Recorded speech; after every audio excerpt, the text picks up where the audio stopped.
Hello and welcome to Todd Talk, where insight meets inspiration. I'm your host, Todd Hiller. I'm an author, speaker, and longtime community leader, here to guide you on a journey towards fulfillment and balance. In every episode, we'll explore ways to fill life's emptiness, helping you uncover practical tools to create harmony, purpose, and happiness. Whether it's thriving in your career, nurturing personal growth, or simply finding joy in the everyday, Todd Talk is your space for real conversations and actionable advice. So let's thrive together, personally, professionally, and beyond. This is Todd Talk, and I'm thrilled to have you here.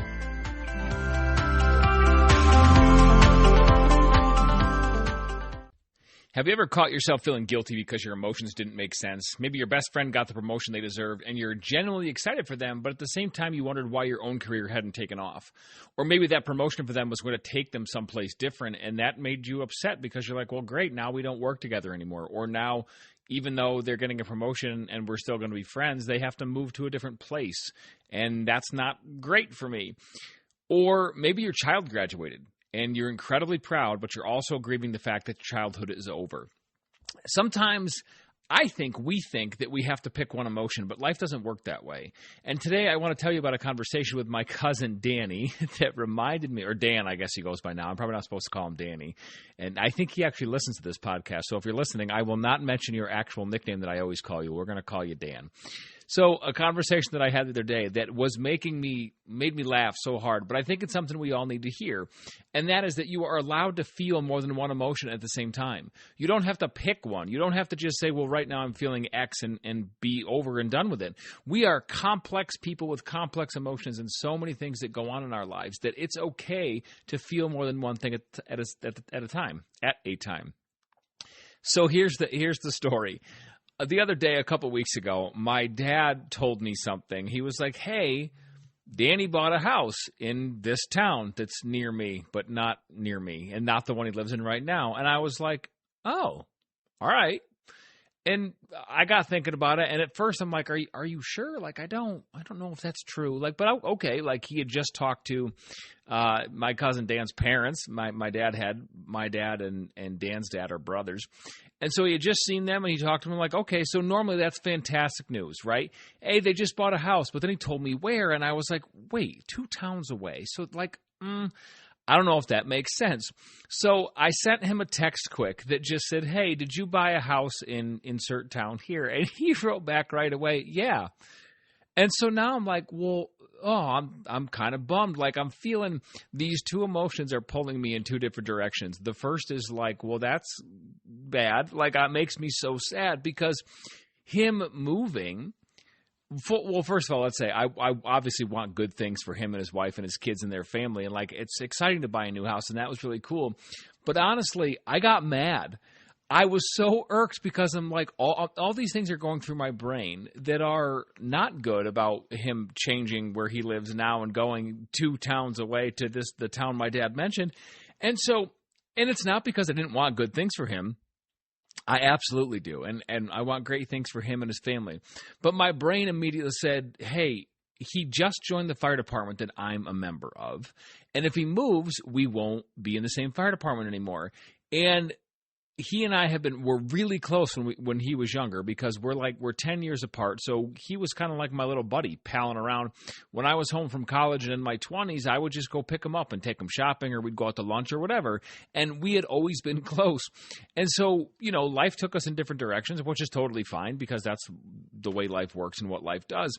But we started reconnecting recently through the fire department and because where he lives now, where I live now, our kids got to play sports together and then they're going to go to the same regional high school, and like this list of things was piling up, and it was great. It made me super happy. But moving 2 towns away means that none of that would be true anymore. It means he would have to change fire departments, and then that our kids would not grow up playing sports together. They would not go to the same high school, and I had already begun imagining all these things that weren't going to happen, and I was like, oh man, well, this is kind of a bummer. And I was mad. I was salty about it. I won't lie. I was upset because I'm like, and I had to take a breath and say, hey, listen, this isn't all about you. Like, it's not all about you. This is good for him. Like, if this is what they want to do, be excited for them and the new chapter of their life.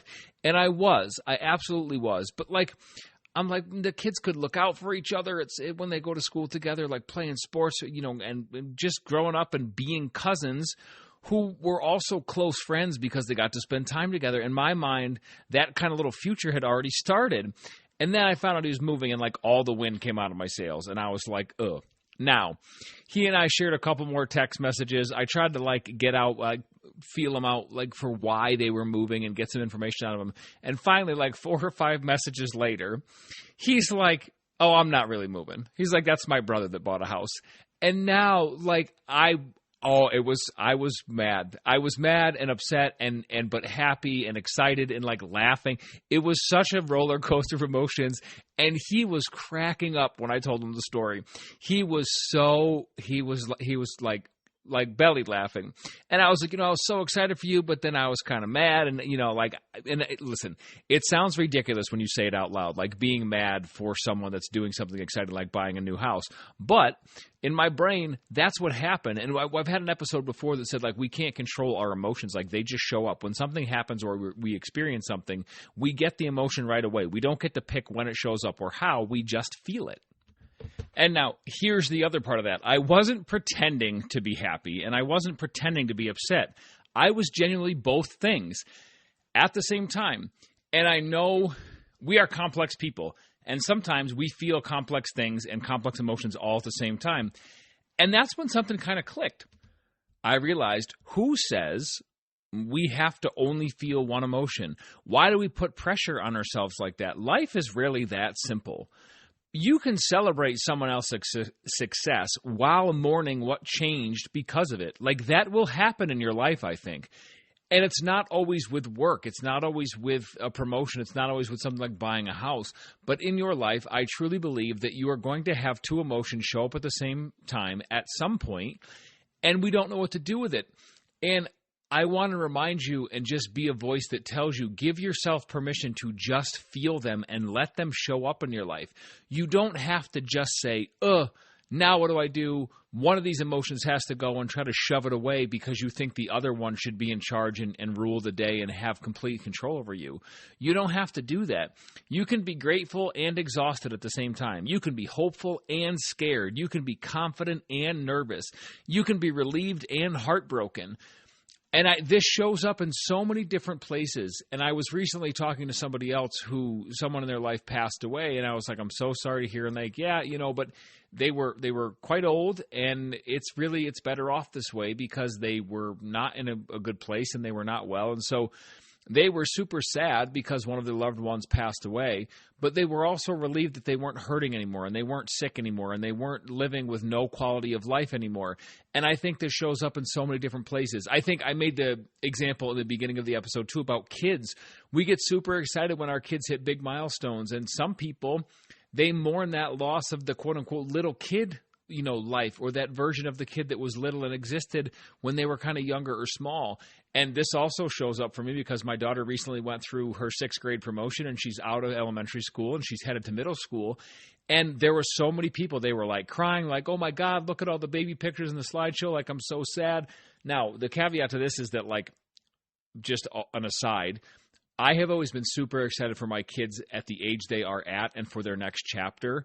Yes, they were so cute when they were little, and they were such beautiful little children and little miracles. But I don't necessarily mourn them growing up the way some other people do.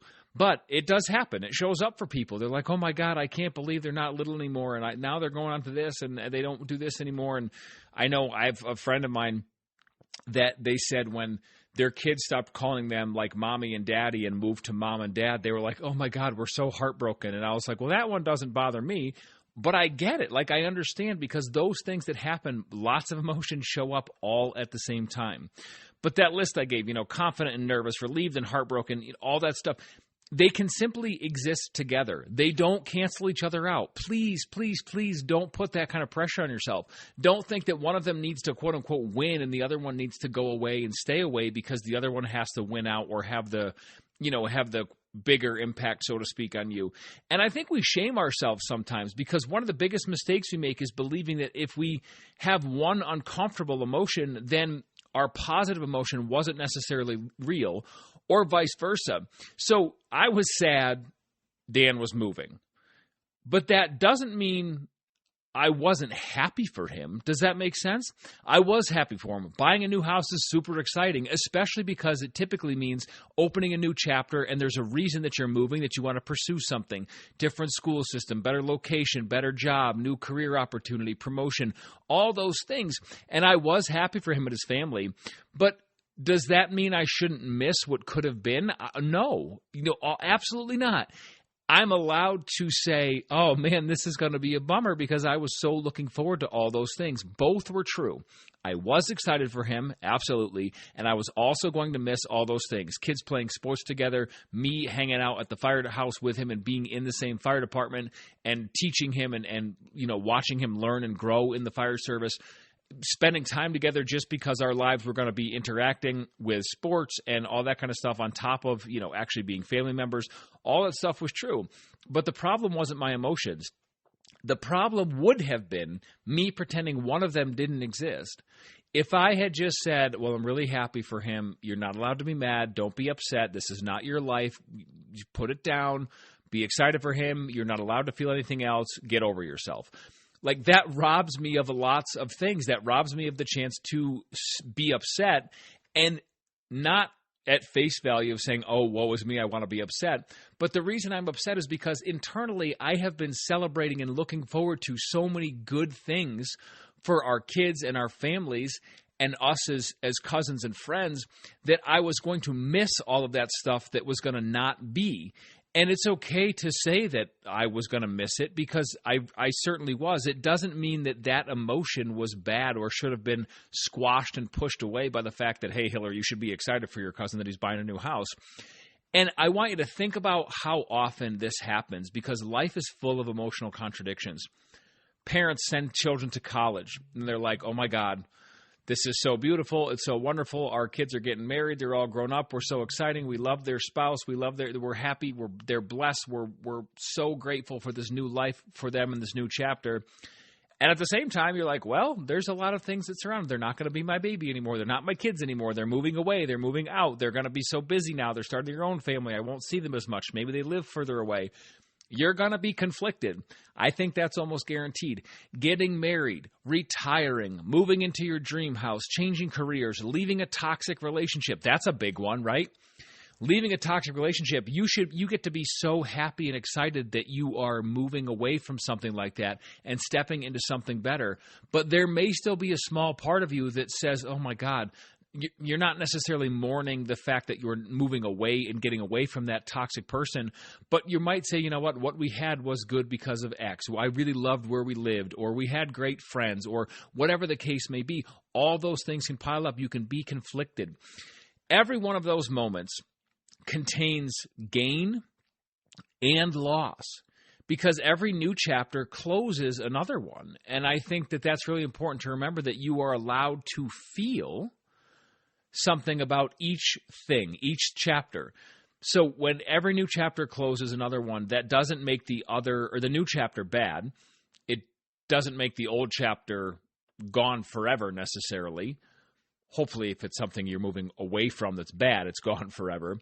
But it simply means that you're human, and all these things that have shown up happen at the same time because, like I said, we feel things pretty deeply sometimes.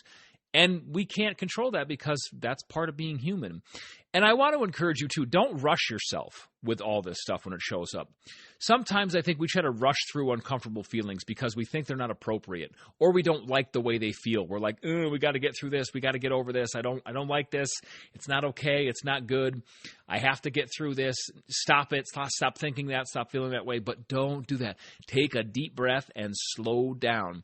Sit with those feelings. Sit with your emotion. Let it in. Let it sit right down next to you. Throw your arm around its shoulder and say, okay, grief, or okay, celebration, or okay, longing. Whatever shows up, sit with it. Allow it to be with you and wash over you, and then take it apart a little bit. Ask yourself what you're grieving. Or ask yourself, what am I celebrating? What am I actually celebrating here? And those answers may be completely different. And when you take it apart and you look at both sides of the coin and give both things time to show up, then you can start to work through it and walk through it, because your answers may be completely different. If you have a situation where you're feeling grief and celebration, right? Sort of similar to what I felt. If you ask yourself why you're feeling each one, the answers are going to be different. And that's perfectly okay. And when you get to why they are different and start to work and walk through them, then you can allow each one of them to have its moment in the sun, so to speak, and allow each one of them to be part of your life and work through it. You don't have to push one away in 15 minutes because you're like, well, I felt that long enough, time to move on to the other emotion. You don't have to solve every emotion all at once. And you can go back and forth. You can say, "Oh my God, I'm so bummed about this," and you say, "Well, now," but you're moved on to happy and excited and celebration and celebrating and being happy. You can go back and you can go back to grief or mourning or loss and saying, "Oh, well, now I got to go back for a minute. I got to sit in my grief or my anger or my frustration for a little bit, for a minute, and have myself, not necessarily a long pity party, but it's okay to let yourself feel the things that were bothering you or that you were feeling that were quote unquote going to be a loss." And this also can be a really big lesson in gratitude, because looking back, I realized something else. The reason I was upset was because something beautiful had been happening. And Dan, if my cousin's listening right now, he's probably either blushing or he's going to turn this off and change it right now. But we had rebuilt our relationship. I got one of my really close friends back who was also related to me. He and I were really good friends and good buddies. And like, you just have that family connection sometimes with people that, like, even though you don't see them as much anymore, it doesn't go away. It's still there. And we were making memories, and our kids were making memories, and we were just having a good time and just having a good time being us in a way that we hadn't got to be in a long time. And really now more as adults than we were before when we were younger. And it was kind of like a kid and older kid kind of relationship. Now we're both adults, and the kids had a future I was excited about. And I wasn't upset about this just at the surface level, but I was grieving this quote unquote loss because those things mattered to me. I had become really attached to the idea that our kids were going to grow up together and go to the same school and play sports, and I was going to spend more time with him and his family and get to see them. And that was really cool. And it was great that it was happening, and it was exciting. And that's what I was grieving. I wasn't throwing myself a little pity party because I didn't get to spend time with him anymore, or because I wanted to buy a new house, or because I'm like, well, this is great, but that doesn't do anything for me. I was grieving the loss of something that I was so excited about and really looking forward to blossoming and building. And that's perfectly okay. But my disappointment reminded me just how thankful I am for my family, for my relationship with him and the chance to rebuild that, but also all the other relationships I have with my family. Because when I started thinking about him, that flooded me with other memories of family holidays and time with my parents and my aunts and uncles and my own kids and and my immediate family as well as my distant family. And all those things, when they showed up, gave me this really beautiful sense of gratitude that, hey, you can feel that too. You're allowed to let that gratitude in now. It was this battle between being kind of irked and annoyed and then celebrating him and his family for buying a new house. And then also in the middle was being really, really thankful and grateful for the close relationships I do have with so many other family members. So all those things kind of happen at the same time, and that's okay. So if you are working or walking through something like this, today, I want you to give yourself permission to stop forcing your emotions into one category. If you're feeling 2 things or 5 things, that's okay. Name them, say them out loud, get your thoughts in order. If you're a person who journals, you can write them down. This is a great journaling prompt. Today, I am feeling, put a colon, underline it, and then start. Make yourself a list and talk about why you're feeling them. Talk about them with someone you trust. If you have a mentor or a good friend you can share these with, get their feedback, and don't judge yourself for having a complicated heart, right? Life is complicated. Emotions are going to be complicated. Don't judge yourself or be really harsh on yourself because you feel all these things at the same time. That's really a beautiful part of being human, is being able to feel all of those things and sometimes feel all those things all at the same times. And one of my favorite realizations from this whole experience was that Good or mature emotional health isn't choosing one emotion over another. It's making room for all of them. It's making space for all of them. It's naming them. It's knowing why you're feeling them. And then it's allowing them each to take the time and the space up in your life. I can be happy for Danny. I can also miss the future I imagined. Neither feeling makes the other one less true. Neither feeling makes the other one less valid or less important. And maybe that's something all of us need to remember. Sometimes joy and sadness sit in the same chair. Sometimes they show up at the same time in the same space, and you have to make room for both of them. Sometimes excitement and disappointment go hand in hand. That doesn't mean something is wrong with you. It means you are living a full life, and you have so many things that are bringing you emotions in your life and emotional feelings and responses, and that's something worth celebrating. So if you wind up feeling something like this, sit back, take a breath, and allow those emotions to wash over you, and allow that feeling to show up, or those feelings to show up, and give them each space. Give them each their own time and their own energy, and don't force one away before or after the next because you think one deserves more time than the other. My friends, thank you so much for listening and lending me your ears. If today's conversation resonated with you, I would love it if you'd share this episode with someone who may need the reminder that two things can be true at the same time. Until next time, take care of yourself, take care of each other, and remember, you don't have to choose between your emotions. Sometimes the healthiest thing you can do is simply let them coexist. Thank you very much. Have a fantastic rest of your day.